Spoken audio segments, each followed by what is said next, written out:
নমস্কার, আমি Mousumi. Welcome to historical wanderer. আগের ভিডিওতে আমরা নেপালের পশুপতিনাথ মন্দির সম্বন্ধে কথা বলেছিলাম, আর আমি আপনাদের বলেছিলাম পরবর্তী ভিডিওতে নেপালের কুমারী ঘর সম্বন্ধে জানব। আজকের এই ভিডিও শুরু করার আগে কয়েকটা কথা বলতে চাই। কুমারী ঘর সম্পর্কে আমি যতটা রিসার্চ করেছি তাতে নেপালের কালচারের উপর শ্রদ্ধা রেখেই এই ভিডিওটা তৈরি করা।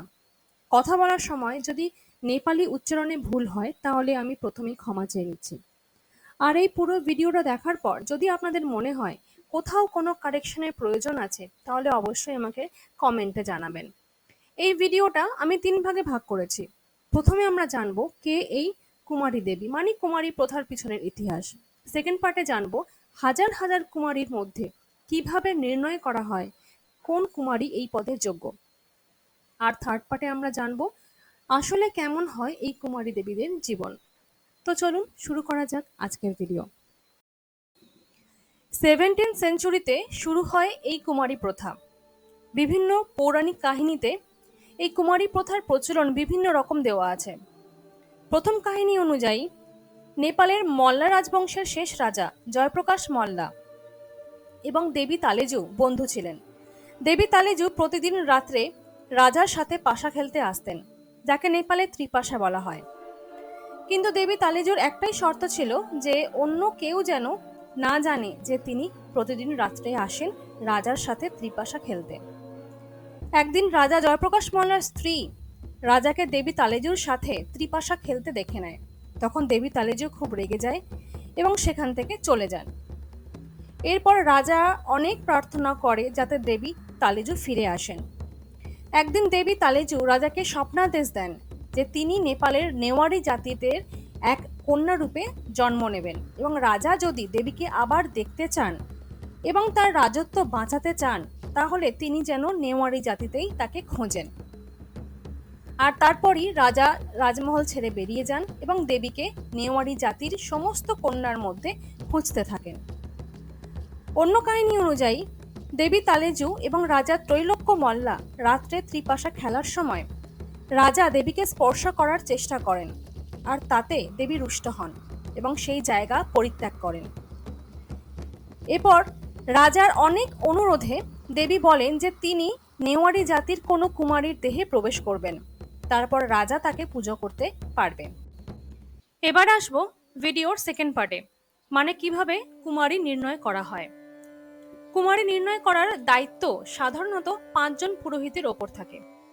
নেপালি ভাষায় যাদের পুরোহিত বজ্রাচার্যা, পঞ্চবুদ্ধা, বড় গুরুজু, আচা যাও এবং মাতা তালেজুর পুরোহিত আর রাজবংশের জ্যোতিষীর উপর থাকে। যাকে কুমারী দেবী রূপে পুজো করা হবে তাকে জন্মগতভাবে বুদ্ধিস্ট জাতির নেওয়ারি পরিবার থেকেই হতে হবে। বাচ্চাটির বয়স 3 থেকে 5 বছরের মধ্যে হবে। শরীরে কোনো রোগ থাকা যাবে না, এমনকি সবকটা দাঁত পর্যন্ত সঠিকভাবে সাজানো থাকতে হবে। শুধু তাই নয়, মেয়েটির মধ্যে ভগবানের 32 থেকে 33টা গুণ থাকা চাই।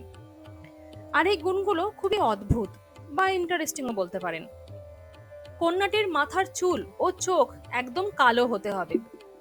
হাত ও পা হবে একদম নরম, হরিণের মতন পা, সিংহের মতন বুক, গরুর চোখের পাতার মতন বড় বড় চোখের পাতা হতে হবে। কন্যাটিকে হতে হবে ভয়শূন্য।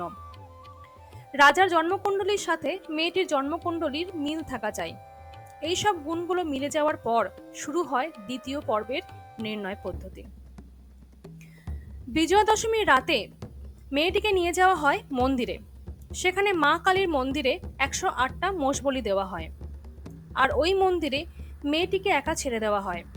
ওই বলি দেওয়া মোষের মাথাগুলো যেখানে থাকে সেখানে মেয়েটিকে রাখা হয়, আর তার সাথে কয়েকজন মানুষ মুখোশ পরে নৃত্য করে।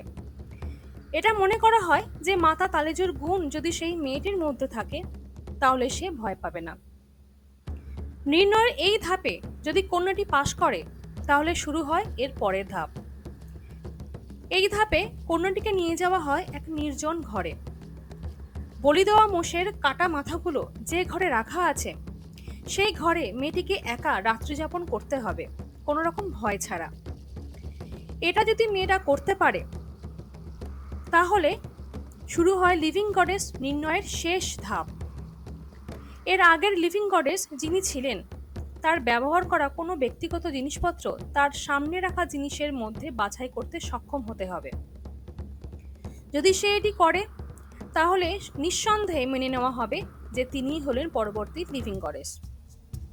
একবার লিভিং গডেস নির্ণয়ের পরে শুরু হয় কন্যাটির দেহ ও মন শুদ্ধ করার কাজ, আর তারপর কন্যাটিকে নিয়ে যাওয়া হয় কুমারী ঘরে। শুরু হয় নতুন এক জীবন, সাধারণ একটি মেয়ে থেকে দেবী রূপে পূজিত হওয়ার যাত্রা। কিন্তু কন্যাটির এই নতুন জীবন শুধুমাত্র কয়েক বছরের জন্যই থাকে। মেয়েটি যৌবনে পা দেওয়ার সাথে সাথে তাকে এই দেবীত্বের জীবন থেকে মুক্ত করা হয়।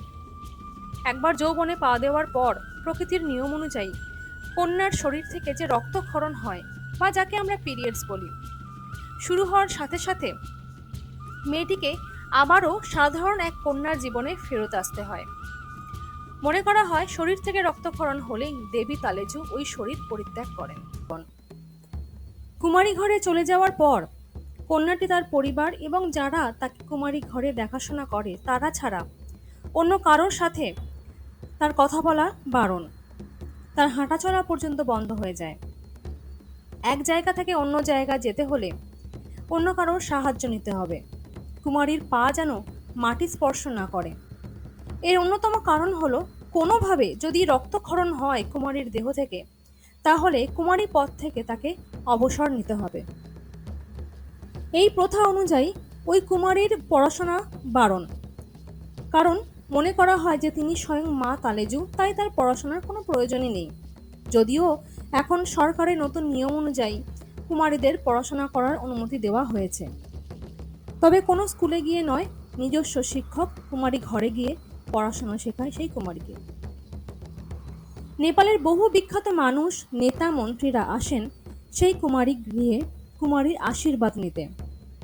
বহু ভক্ত প্রতিদিন কুমারীর আশীর্বাদ নিতে কুমারী ঘরে ভিড় করেন। কুমারীর মুখ হতে হবে সবসময় শান্ত। কুমারীর মুখের ভাব সেই সব ভক্তদের ভবিষ্যৎ বিচার করে। যেমন ধরুন, যদি ভক্তকে আশীর্বাদ দেওয়ার সময় কুমারী হাসে, তবে সেটা হলো সেই ভক্তের কোনো ভয়ঙ্কর রোগের লক্ষণ বা মৃত্যুর কারণ। যদি কাঁদে, তাহলে বুঝতে হবে যে কোনো সমস্যা হবে।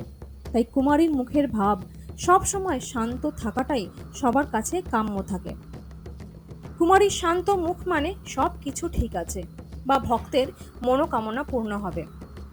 কিছু গুরুত্বপূর্ণ অনুষ্ঠান ছাড়া কুমারীর ঘর থেকে বাইরে বেরোনোর অনুমতি নেই। তো আজকের ভিডিও এই পর্যন্তই। আজকের ভিডিওটা কেমন লাগলো আমাকে অবশ্যই কমেন্ট করে জানাবেন। এই ধরনের ইন্টারেস্টিং ভিডিওর জন্য চ্যানেলটিকে সাবস্ক্রাইব করবেন অবশ্যই। পরবর্তী ভিডিওর জন্য স্টে টিউন।